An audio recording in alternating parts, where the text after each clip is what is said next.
दिने मो आखि मध्य मते कहिबा पाई लागिला आज्ञा कि स्वप्न तू सेई भली देख जो स्वप्न को तू पूरा करि पारिबु। सबुदिन तो पाई आमे मध्य कांदी पारिबुनी। दिने प्रेम मृत्यु को कहिला कि मते तो समस्ते चाहंती हेले तोते काहीकि समस्ते घृणा करंती। मृत्यु मध्य उत्तर देला तू प्रेम तू गोटे छलना आउ मो मृत्यु मो सत्य। सत्य को एठी लोके केबे भी पसंद करंतिनी। गोटिए प्रश्न थिला आज्ञा दुईटी लोक झगड़ा लागी सारिला परे चुप कहीं बसिछंती। उत्तर मिलिगला सेमानंकु से संपर्क को भांगिबार नुह बरम आगको नहीं जीवार अछि। जेतबेले तुमर सबुठारु अति निजर मनीषटी तुम उपरे रागिबा छाड़ीदेला सेतबेले तुमे बुझीजीव से मनीष को तुमे तुम जीवनरु हरेई देल। जदि कौनसी भी मनीष आमको आम माइनस पॉइंट देखौछि से जगारे आमको रागिबार नुह बंधु बरम ताकू सुधारिबार आवश्यकता रहिछि। ए दुनिया रे एमिति कौनसी भी मनीष नाही कि जीए संपूर्ण होइथिबो। कौनसी मनीषर कौनसी ना कौनसी अभाव निश्चय थाए। कोउ भली संपर्कर बयस दीर्घ होइथाए सेई भली संपर्कर बयस आज्ञा जो संपर्क रे जणे आउ जनकु भल भावरे बुझी पारुथिबे। ए दुनियार गोटे आश्चर्य धरणर सत कथा कहूची मु आज्ञा सीए केते बड़रू बड़ लुहा भी हेई थाउ ना काहीकि भांगी जीव। आउ जदि 10-20टा मिछ कहूथिबा लोक एकाठी होई जिबे ना से सत भी कुआड़े दबी जीव। जेतबेले ए दुनिया लोकंक सह कथा होई आपण थकी जिबे सेतबेले आमकु टिके मने पकेइबे आज्ञा काहीकि ना आमे सबु बेले एका ही रही थाउ। जीवन जुग्धरे हारी जीवा बड़ कथा नुह आज्ञा बरम हारिबा पूर्वरु थरे मन प्राण देई लढ़िबा बड़ कथा। कौनसी लोकर विश्वास ओ भरोसारे आपण एते भी अंध होई जांतुनी कि पाख लोकर असली चेहरा आपण जेमिति देखि पारिबेनी। विश्वास ओ भरोसा दुईटी मूल्यवान जिनिस आज्ञा मने रहे ए जेमिति केबे भांगी न जाए। ए तीनोटी जिनिस केबे भी अधिक समय पाई लुचि रही पारिबनी। सत्य चंद्रमा आउ सूर्य। आजी कालिका दुनिया रे प्रतिटी लोकंक जीवन रे एमिति भी किछि संपर्क रहिछि ना सेमाने से संपर्क को छाड़ी पारुछंती आउ ना सेमाने से संपर्क रे रही पारुछंती। बंधु एते भी बोझ आपण निज हृदय उपरे रखंतु नाही। किछिटा कथा समय उपरे छाड़ी दियंतु से जहा भी निष्पत्ति नब मो कथा मानंतु भल निष्पत्ति नब। मु आउ मो भाग्य भितरे सबु बेले केवल एई गोटिए फरक रही आसिला। मो भाग्य मते जीतिबाको देलानी आउ मु हारिबाको प्रस्तुत नुह।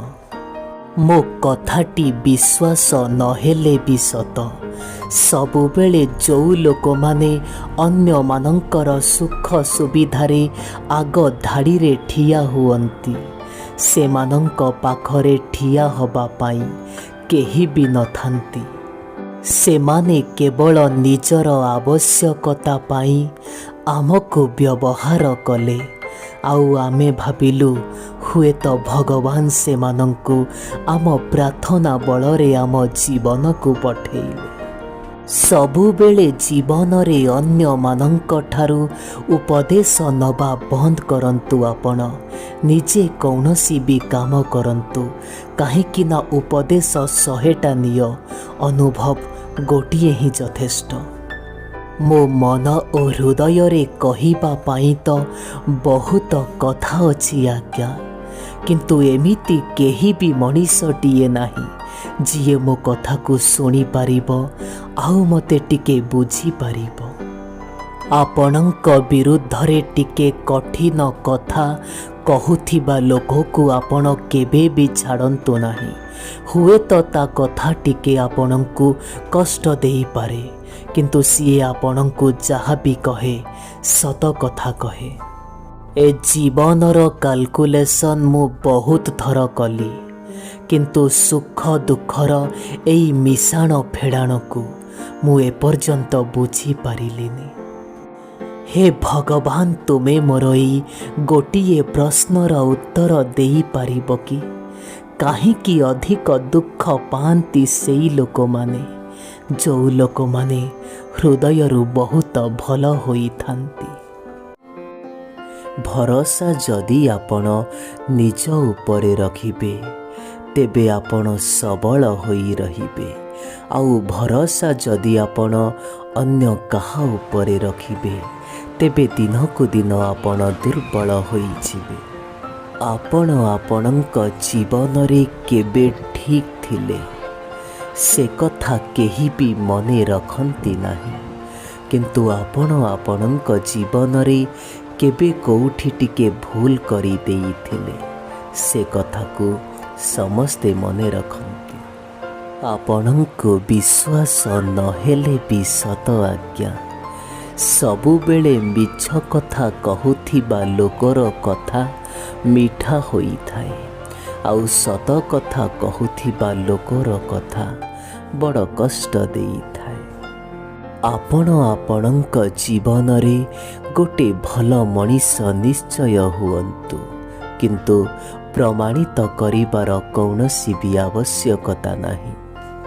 ଆଜିକାଲିର ଦୁନିଆରେ ଆପଣ ସମସ୍ତଙ୍କୁ ଭଲ ଭାବିବା ଛାଡ଼ି ଦିଅନ୍ତୁ, କାହିଁକି ନା ଏଠି ଲୋକେ ଉପରୁ ଯେମିତି ଦେଖାଯାଆନ୍ତି ପ୍ରକୃତରେ ଭିତରୁ ସେମିତି ହୋଇନଥାନ୍ତି।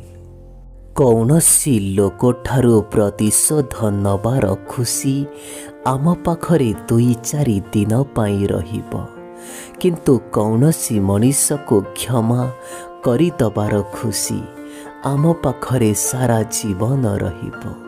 ସେଥିପାଇଁ ପ୍ରତିଶୋଧ କଥା ଛାଡ଼, କ୍ଷମା କରିଦିଅ, ସାରା ଜୀବନ ତୁମେ ବି ଖୁସିରେ ରହିବ।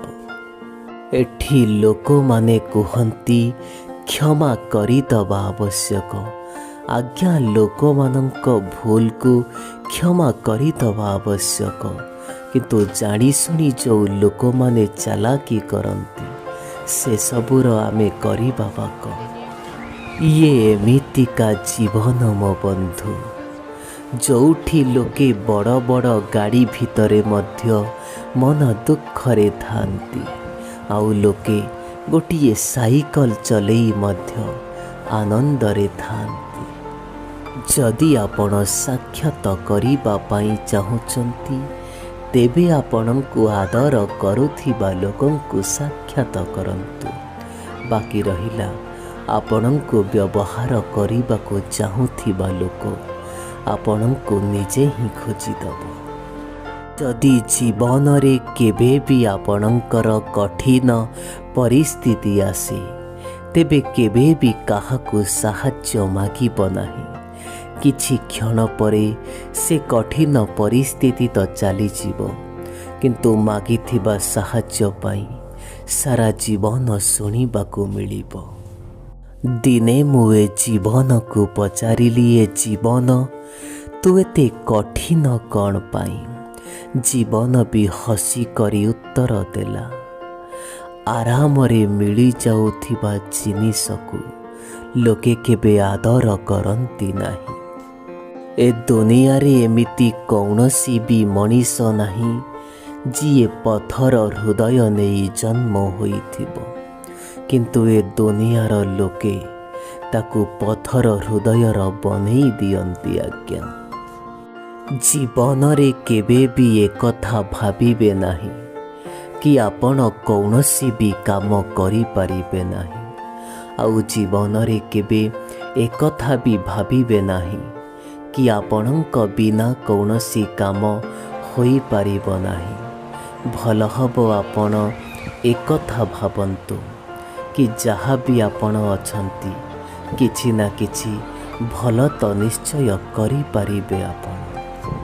ଯେଉଁ ଲୋକମାନେ ଆପଣଙ୍କ ପାଖରେ ଆସି ଅନ୍ୟ କାହାର ବିରୁଦ୍ଧରେ କହୁଛନ୍ତି, ଏକଥା ବି ସତ, ସିଏ ଅନ୍ୟ କାହା ପାଖରେ ଯାଇ ଆପଣଙ୍କ ବିରୁଦ୍ଧରେ ମଧ୍ୟ ନିଶ୍ଚୟ କହୁଥିବ। ଏଇଭଳି ଲୋକଙ୍କ ଠାରୁ ଟିକେ ଦୂରେଇ ରହିବେ ଆଜ୍ଞା। ଯଦି ଆପଣ ପାରୁଛନ୍ତି ତେବେ ପାଣି ଭଳି ନିଜ ରାସ୍ତା ନିଜେ ତିଆରି କରି ଆଗକୁ ଚାଲିଯାଆନ୍ତୁ। ପଥର ଭଳି କେବେ ବି କାହା ରାସ୍ତାକୁ ଆପଣ ରୋକନ୍ତୁ ନାହିଁ। ଏ ସଂସାର କେବଳ ଆବଶ୍ୟକତାର ନିୟମରେ ଚାଲୁଛି ଆଜ୍ଞା। ଶୀତ ଦିନେ ଯେଉଁ ସୂର୍ଯ୍ୟକୁ ଲୋକମାନେ ଅପେକ୍ଷା କରନ୍ତି, ଖରାଦିନେ ସେଇ ସୂର୍ଯ୍ୟକୁ ଲୋକେ ଉପେକ୍ଷା କରନ୍ତି।